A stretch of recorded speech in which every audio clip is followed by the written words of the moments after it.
Olá, estudantes da segunda série. Neste vídeo vamos falar sobre movimentos. Então, olha só, movimento. O que é um movimento?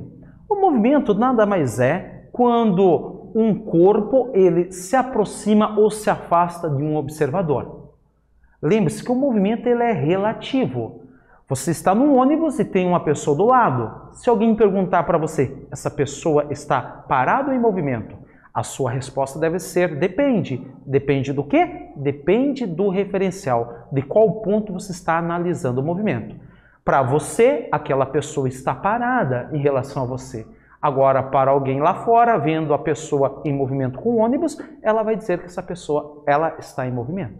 Beleza? Então, assim, os tipos de movimentos. Nós temos, basicamente, pessoal, três movimentos. O movimento uniforme, o uniformemente variado e o movimento circular. E todos eles dependem, pessoal, do referencial e depende da trajetória. A análise é feita a partir da trajetória e também do deslocamento. São coisas distintas.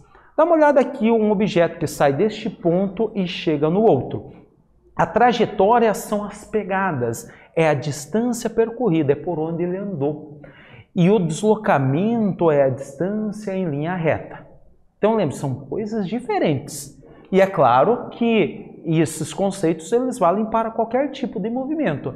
Nós temos o movimento uniforme, que é onde a velocidade se mantém constante e não tem aceleração.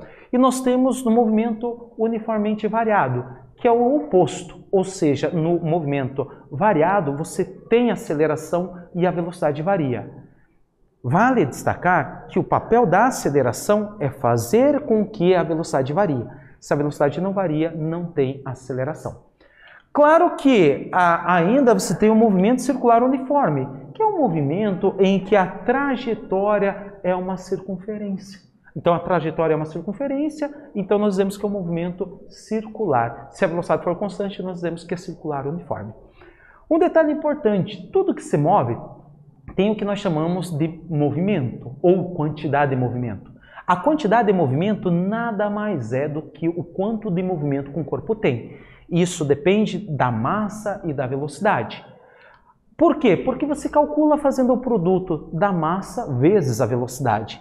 E essa grandeza física, a quantidade de movimento, ela sempre se mantém constante. De modo que você sempre vai poder igualar massas vezes velocidades antes com massas vezes velocidades depois. Este conceito ele é muito utilizado no estudo das colisões, tá? Então não esqueça, massa vezes velocidade antes da colisão é igual massa vezes velocidade depois da colisão. Então, lembrando que a massa interfere direto, né? E por isso que um caminhão faz maior estrago do que um carro pequeno, porque a massa dele é grande, pensando numa mesma velocidade. E é claro que sempre assim, esse fator de quantidade de movimento depende do produto da massa e velocidade. Eu posso ter um carro com menos massa, mas se tiver uma velocidade muito maior, ele pode ter mais movimento que um caminhão. Então, nesse vídeo nós falamos sobre movimentos e quantidade de movimento. Eu espero que vocês tenham gostado e até breve.